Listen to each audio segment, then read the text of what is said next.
اللہ سبحانہ و تعالی کچھ ایسے پاکیزہ بندوں کو چن لیتا ہے جو اس کے حبیب صلی اللہ علیہ وسلم سے ایسا عشق کرتے ہیں کہ اپنا سب کچھ قربان کر دیتے ہیں۔ یہ عشق رسول عطیہ الہی ہے۔ اللہ جسے عطا فرماتا ہے اسے زمانے کا سردار بنا دیتا ہے۔ ایسی ہی داستان سیدنا بلال حبشی رضی اللہ تعالی عنہ کی بھی ہے۔ اس عشق کی بدولت اللہ سبحانہ و تعالی نے ایک حبشی غلام کو وہ عزتیں اور عظمتیں عطا فرمائیں کہ عشق رسول ہی ان کی شناخت بن گیا، اور رسول اللہ نے انہیں اپنا خزانچی مقرر فرمایا، معزن رسول ہونے کا اعزاز ملا، اور پھر سالوں آپ کی یہ پرسوز آذان سے مسجد نبوی اور شہر رسول کے در و دیوار گونجتے رہے۔ لیکن آپ کی زندگی میں ایسا دردناک موڑ آیا کہ آپ کو اپنے حبیب صلی اللہ علیہ وسلم کا محبوب شہر چھوڑنا پڑا، اور آپ نے آذان دینا بھی چھوڑ دی۔ لیکن زندگی کا لمبا عرصہ گزرنے کے بعد اچانک آپ کو شہر رسول آنے کا حکم ملا، اور آپ جب مدینۃ الرسول حاضر ہوئے تو ایسا واقعہ رونما ہوا کہ جس نے انسان تو کیا مدینہ کے در و دیوار کو بھی رلا دیا۔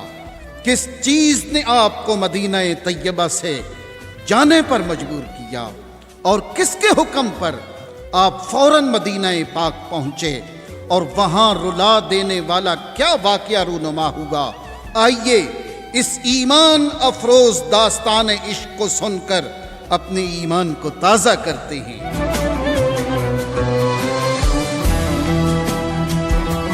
الحمدللہ رب العالمین، وصلی اللہ علی سیدنا محمد وعلی آلہ وصحبہ وسلم اجمعین۔ یہ کہانی ہے ایک حبشی غلام کی جو اپنے نسب کے اعتبار سے تو غلام تھا لیکن ملت اسلام کا آقا کہلایا۔ اس حبشی غلام کا نام سیدنا بلال رضی اللہ تعالی عنہ ہے۔ آپ کے والد کا نام رباح اور والدہ کا نام حمامہ رضی اللہ تعالی عنہ تھا۔ آپ کے والدین غلام تھے، اور اسی غلامی میں سیدنا بلال رضی اللہ تعالی عنہ مکہ مکرمہ میں پیدا ہوئے۔ آپ قریش کے سردار امیہ بن حلف کے غلام تھے، اور ان چند خوش نصیبوں میں شامل ہیں جو شروع میں ہی آپ صلی اللہ علیہ وسلم پر ایمان لے آئے تھے۔ طریقہ برہانیہ کے شیخ طریقت امام اہل بیت سیدی امام فخر الدین شیخ محمد عثمان عبد البرہانی سیدنا بلال حبشی رضی اللہ تعالی عنہ کے قبول اسلام کا واقعہ اپنی کتاب احسن القصص میں یوں بیان فرماتے ہیں کہ اسلام کے ابتدائی ایام تھے۔ ایک روز نبی کریم صلی اللہ علیہ وسلم اور سیدنا ابو بکر صدیق رضی اللہ تعالی عنہ مکہ والوں سے دور ایک غار میں تشریف فرما تھے، اور سیدنا بلال حبشی رضی اللہ تعالی عنہ ان پہاڑوں میں بکریاں چراتے تھے۔ جب سیدنا بلال بکریوں کا ریوڑ لے کر وہاں سے گزرے تو نبی کریم صلی اللہ علیہ وسلم غار سے باہر تشریف لے آئے اور فرمایا، اے چرواہے کیا دودھ ہے؟ تو سیدنا بلال نے عرض کی کہ میرے پاس ایک بکری میں دودھ ہے، اور وہ میری ضرورت کے لیے ہے، اور اگر آپ پسند فرمائیں تو میں وہ دودھ آپ کو دے دوں۔ نبی کریم صلی اللہ علیہ وسلم نے فرمایا، اس بکری کو لے آؤ۔ پھر آپ صلی اللہ علیہ وسلم نے ایک بڑے پیالے میں خود اس بکری کا دودھ دوہا اور خوب جی بھر کے پیا۔ پھر آپ صلی اللہ علیہ وسلم نے دودھ دوہا اور سیدنا ابو بکر صدیق نے جی بھر کے پیا، اور پھر تیسری مرتبہ آپ صلی اللہ علیہ وسلم نے دودھ دوہا اور سیدنا بلال کو بھی جی بھر کر پلایا۔ پھر جب بکری کو چھوڑا تو اس کے تھن پہلے سے زیادہ بھرے ہوئے تھے۔ پھر آپ صلی اللہ علیہ وسلم نے سیدنا بلال کو اپنے پاس بلا کر فرمایا، اے بلال میں اللہ کا رسول ہوں، تمہاری اسلام کے متعلق کیا رائے ہے؟ سیدنا بلال تو پہلے ہی رسول کریم صلی اللہ علیہ وسلم کی ذات اقدس سے متاثر ہو چکے تھے، اور پھر آپ صلی اللہ علیہ وسلم کا دل نشیں انداز گفتگو، سبحان اللہ، سیدنا بلال نے دعوت اسلام پر لبیک کہتے ہوئے کلمہ شہادت پڑھا اور فوراً اسلام لے آئے۔ نبی کریم صلی اللہ علیہ وسلم نے سیدنا بلال کو اسلام چھپانے کا حکم دیا۔ اس وقت سیدنا بلال حبشی رضی اللہ عنہ کی عمر مبارک 28 برس تھی۔ یہ اسلام کا اولین دور تھا، اور نبی کریم صلی اللہ علیہ وسلم اللہ کے حکم سے حکمت عملی کے ساتھ اسلام کی تبلیغ فرما رہے تھے۔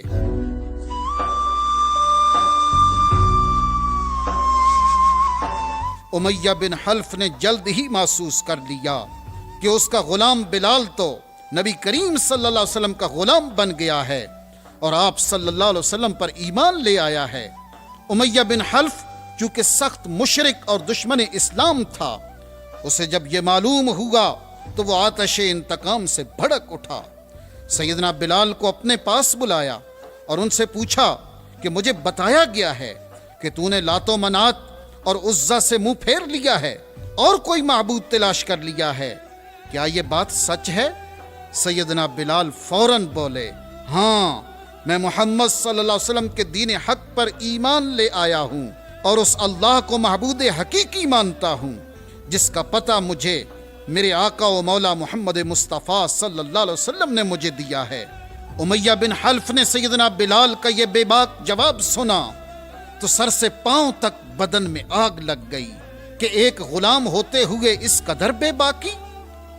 وہ برداشت نہ کر سکا، شدید غصے میں کہنے لگا، بلال، اس دین سے باز آ جا ورنہ تجھے شدید عذاب سے دوچار کر دوں گا۔ بلال تو ایمان کی حلاوت پا چکے تھے، وہ کہاں پیچھے ہٹنے والے تھے۔ عشق مصطفیٰ صلی اللہ علیہ وسلم کی پاداش میں امیہ نے سیدنا بلال پر ظلم و ستم کے پہاڑ توڑنا شروع کر دیے۔ مکہ کی یہ زمین اپنی گرمی کی وجہ سے مشہور تھی، وہ دھوپ میں تانبے کی طرح گرم ہو جاتی تھی۔ امیہ سیدنا بلال رضی اللہ تعالی عنہ کو شدید دھوپ میں تپتی ہوئی زمین پر لٹا دیتا اور کبھی آپ کے سینے پر بھاری بھرکم پتھر رکھتا تو کبھی آپ کو دہکتے ہوئے انگاروں پر لٹا دیتا۔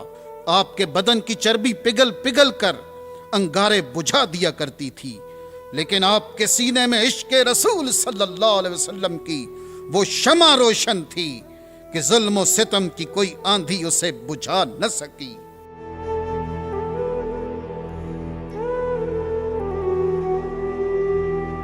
ایک دن امیہ نے آپ کو تپتی ہوئی زمین پر لٹا رکھا تھا اور سینے پر بھاری پتھر رکھا ہوا تھا۔ آپ کے جسم مبارک کی جلد اس تپتی زمین سے چپک چکی تھی۔ امیہ کہنے لگا، بلال، اب بھی محمد صلی اللہ علیہ وسلم کے رب سے باز آ جا، مگر آپ نے اس حالت میں بھی احد احد کا نعرہ بلند کیا۔ امیہ نے طیش میں آ کر آپ کے گلے میں رسی ڈال دی اور انہیں مکے کے شریر لڑکوں کے حوالے کر دیا۔ ناداں لڑکے آپ کو مکہ کی وادی میں گھسیٹتے پھرتے اور انگاروں کی طرح تپتی ریت پر اوندھے منہ ڈال دیتے اور آپ پر پتھروں کا ڈھیر لگا دیتے، لیکن عشق رسول صلی اللہ علیہ وسلم کی مستی میں ایسے گم تھے کہ جب بھی وہ ہوش میں رہتے احد احد پکارتے رہتے حتیٰ کہ بے ہوش ہو جاتے۔ آپ پر ظلم و ستم کا یہ سلسلہ کافی عرصہ جاری رہا۔ سیدنا صدیق اکبر رضی اللہ تعالی عنہ روز یہ منظر دیکھتے، آخر برداشت نہ کر سکے اور نبی کریم صلی اللہ علیہ وسلم کی بارگاہ میں بلال کا قصہ درد و غم بیان کیا۔ آپ صلی اللہ علیہ وسلم کی آنکھوں سے آنسو چھلک پڑے اور سیدنا صدیق اکبر رضی اللہ تعالی عنہ عرض کرنے لگے، یا رسول اللہ، میں آج بلال کو امیہ سے خریدنا چاہتا ہوں۔ رحمت کائنات صلی اللہ علیہ وسلم نے فرمایا، اے ابو بکر، اس سودے میں میں تمہارے ساتھ برابر کا شریک ہوں اور آدھی رقم بھی ادا کروں گا۔ سیدنا صدیق اکبر رضی اللہ تعالی عنہ آقا و مولا صلی اللہ علیہ وسلم سے اجازت لے کر روانہ ہوئے۔ امیہ بن حلف کے پاس پہنچے اور اس سے کہا، امیہ، تم کب تک اس بے قصور غلام کو اذیت دیتے رہو گے؟ وہ بولا، تمہارا اس سے کیا واسطہ؟ بلال میرا غلام ہے، میں جو چاہوں گا اس سے سلوک کروں گا۔ سیدنا صدیق اکبر رضی اللہ تعالی عنہ نے فرمایا، تم اسے چھوڑ کیوں نہیں دیتے؟ وہ کہنے لگا، ہم تو اسے چھوڑنے والے نہیں، یا تو یہ مرے گا یا اپنے پہلے والے دین پر واپس آ جائے گا۔ سیدنا صدیق اکبر رضی اللہ تعالی عنہ نے فرمایا، تو پھر جان لو امیہ، یہ روشنی دیکھنے اور ہدایت پانے کے بعد تاریکی اور جہالت کی طرف کبھی نہیں پلٹے گا، یہ مر جائے گا لیکن مصطفیٰ کریم صلی اللہ علیہ وسلم کا کلمہ نہیں چھوڑے گا۔ امیہ کہنے لگا، لیکن میں یہ کیسے گوارا کر لوں کہ یہ میرا کھائے، میرا پہنے اور میرے ہی خداؤں کا انکار کرے؟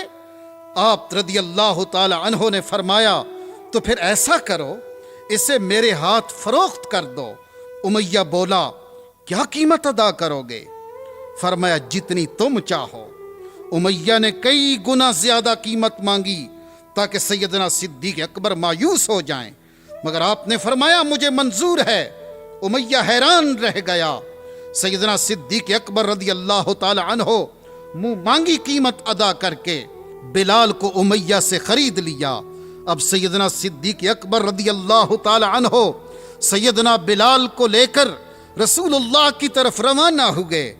دونوں نبی کریم صلی اللہ علیہ وسلم کے حضور حاضر ہوئے۔ سیدنا بلال نے جب چہرہ مصطفیٰ کو دیکھا، زندگی کے سارے دکھ بھول گئے اور جان رحمت صلی اللہ علیہ وسلم کے قدموں سے چمٹ گئے۔ آقا کریم صلی اللہ علیہ وسلم نے آپ کو سینے سے لگا لیا۔ پھر آپ صلی اللہ علیہ وسلم نے صدیق اکبر سے فرمایا میں نے تمہیں کہا تھا کہ بلال کو خرید لاؤ اور میں آدھی رقم ادا کروں گا۔ سیدنا ابو بکر صدیق رضی اللہ تعالی عنہ نے عرض کی یا رسول اللہ، میں نے تو بلال کو آزاد کر دیا ہے۔ آزادی کے بعد سیدنا بلال نے اپنے آپ کو رسول اللہ صلی اللہ علیہ وسلم کی خدمت کے لیے وقف کر دیا۔ آپ رسول کریم صلی اللہ علیہ وسلم کے ساتھ چلتے رہتے، اور جب نبی کریم صلی اللہ علیہ وسلم اپنے گھر تشریف لے جاتے تو سیدنا بلال باہر بیٹھ جاتے۔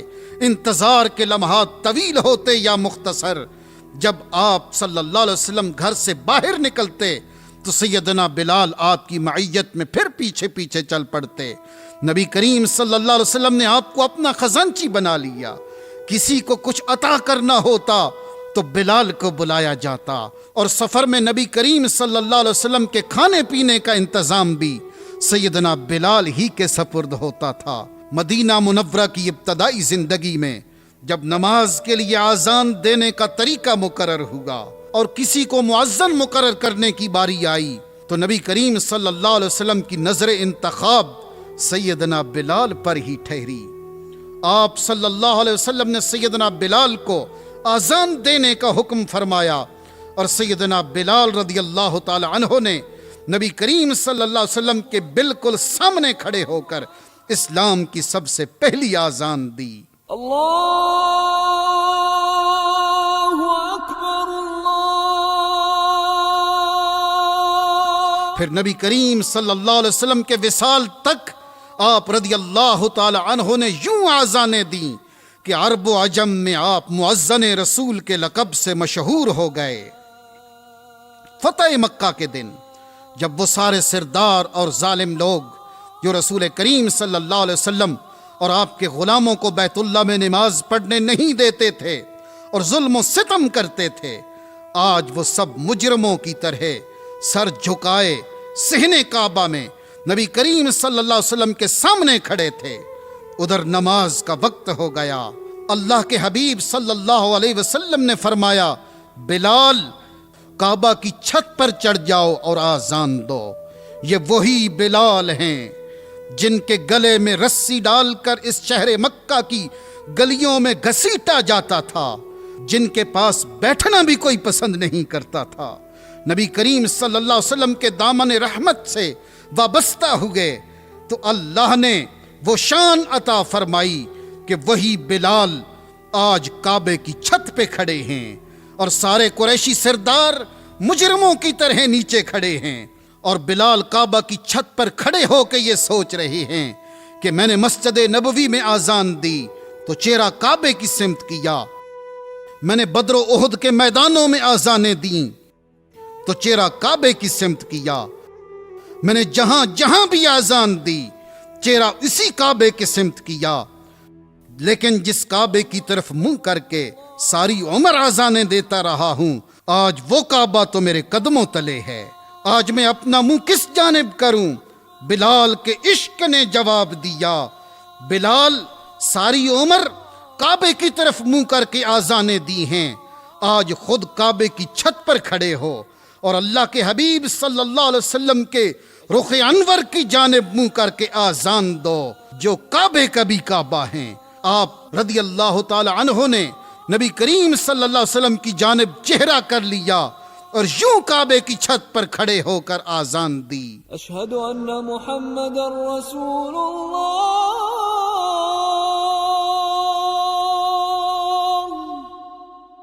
اسی منظر میں علامہ محمد اقبال نے حضرت سیدنا بلال کے حضور یہ نذرانہ پیش کیا، چمک اٹھا جو ستارہ تیرے مقدر کا، حبش سے تجھ کو اٹھا کر حجاز میں لایا، ہوئی اسی سے تیرے غم کدے کی آبادی، تیری غلامی کے صدقے ہزار آزادی، نظر تھی صورت سلیماں ادا شناس تیری، شراب دید سے بڑھتی تھی اور پیاس تیری، مدینہ تیری نگاہوں کا نور تھا گویا، تیرے لیے تو یہ صحرا بھی طور تھا گویا، ادائے دید سراپا نیاز تھی تیری، کسی کو دیکھتے رہنا نماز تھی تیری، ازاں ازل سے تیرے عشق کا ترانہ بنی، نماز اس کے نظارے کا ایک بہانہ بنی، خوشاں وہ وقت مدینہ مقام تھا اس کا، خوشاں وہ دور کے دیدار عام تھا اس کا۔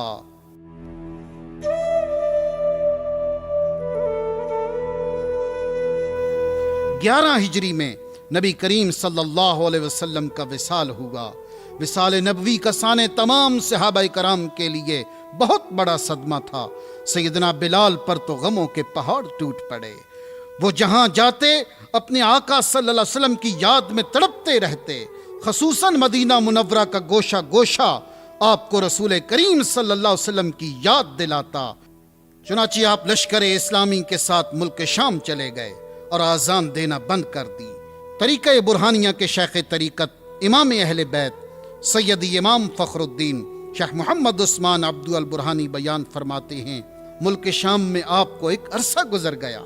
ایک رات آپ سو رہے تھے کہ خواب میں نبی کریم صلی اللہ علیہ وسلم تشریف لے آئے اور فرمایا، او خشتنا یا بلال، اے بلال ہم تمہارے لیے اداس ہیں، ہمیں ملنے کیوں نہیں آتے؟ آپ فوراً بیدار ہوئے اور اسی وقت مدینہ منورہ کے لیے چل نکلے۔ آقا دو جہاں صلی اللہ علیہ وسلم کے شہر مقدس میں حاضر ہوئے۔ اہل مدینہ نے بڑی محبت سے آپ کا استقبال کیا۔ امیر المؤمنین سیدنا عمر فاروق رضی اللہ تعالی عنہ نے آپ کو دیکھا تو بازو پھیلا دیے اور فرمایا، جاء سیدنا، جاء سیدنا، ہمارے سردار آ گئے، ہمارے سردار آ گئے۔ سیدنا بلال وہاں سے سیدھا مسجد نبوی آئے اور روضہ رسول صلی اللہ علیہ وسلم کی زیارت کی اور قبر انور سے لپٹ گئے۔ آپ روتے جاتے تھے اور قبر انور پر اپنا چہرہ ملتے جاتے تھے اور یہی کہتے جا رہے تھے، او خشتنی یا رسول اللہ، او خشتنی یا رسول اللہ، یا رسول اللہ اداس تو میں آپ سے ہوں۔ آپ روتے جاتے اور یہی کہتے جاتے حتیٰ کہ آپ بے ہوش ہو گئے۔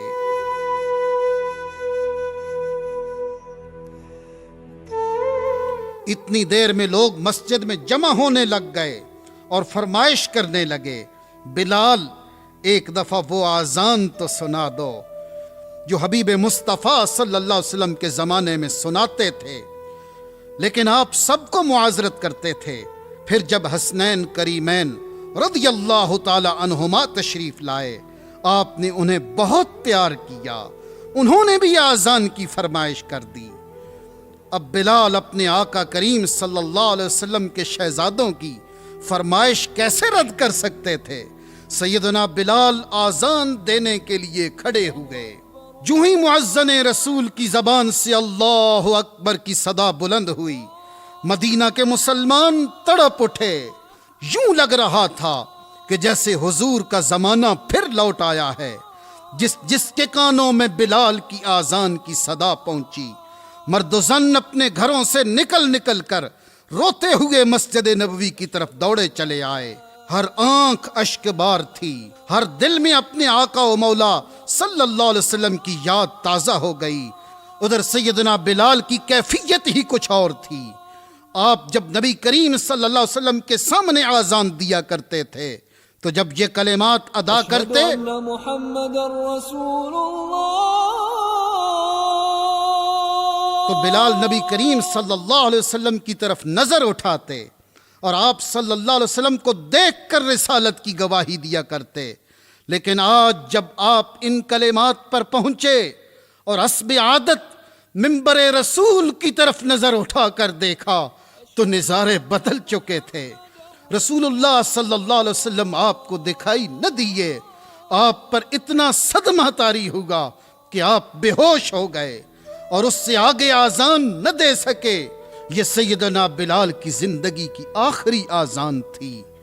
آپ واپس شام چلے گئے اور اس کے بعد آپ نے وصال تک کبھی آذان نہیں دی.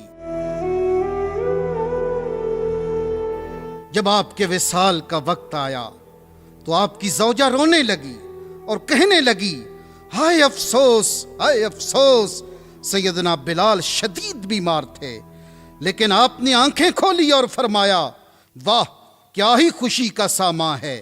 میں اپنے حبیب مصطفیٰ صلی اللہ علیہ وسلم سے ملاقات کرنے والا ہوں. واہ کیا ہی خوشی کا ساماں ہے.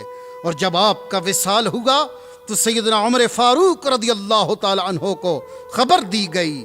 آپ یہ سن کر اتنا روئے کہ روتے روتے نڈھال ہو گئے اور یہی کہتے جا رہے تھے کہ ہمارا بلال بھی ہمیں چھوڑ کر چلا گیا, ہمارا بلال بھی ہمیں چھوڑ کر چلا گیا. وصال کے وقت آپ کی عمر مبارک 60 برس تھی. آپ کو دمشق میں باب الصغیر کے قریب دفن کیا گیا.